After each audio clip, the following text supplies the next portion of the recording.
I always thought the people who were in prison were guilty. I really, I mean, and you used to hear people say, oh yeah, they all say they're innocent. I was one of those people that believed that. Not anymore. Kenny and I were very close growing up. We're two of nine, and Kenny is 1 year older than me. So we were best friends growing up.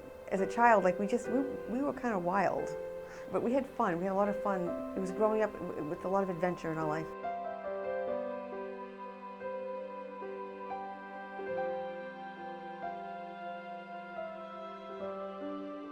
I did not believe for 1 minute that he would be convicted. He said to me, Betty Ann, I cannot live in prison for something I didn't do.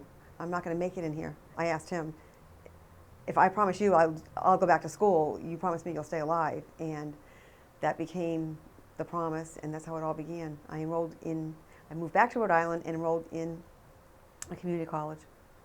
What's amazing about Betty Ann Waters is that she had such extraordinary determination.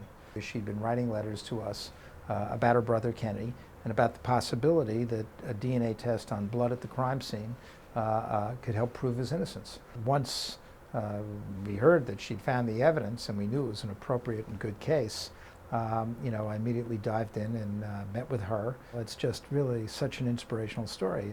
This morning, for the first time in 19 years, Kenneth Waters did not wake up behind bars. I think it's absolutely amazing that she's dedicated her life to this.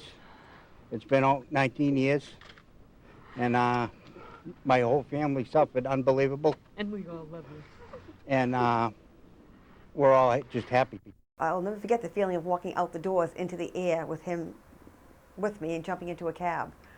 It was just, I can't explain that feeling. And I kept looking at him like, is this real? It didn't feel real. His months of freedom were fabulous. He was so happy. We did all the morning shows. That's the first thing we did was fly to New York the first night he was out, and he slept in a big king-size bed, and we had room service. He ate 2 steak dinners. He ate mine and his. Kenneth, you woke up without bars around you this morning. What was it like? Oh, it's another world. It's unbelievable how things can just change overnight. Betty Ann herself is continuing in this work.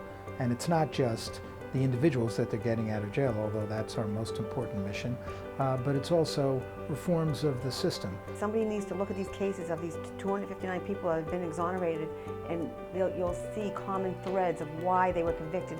They didn't just fall through the cracks. People need to open their eyes and say, yes, we can fix this. Donate, give support, give of your time, and help change this system.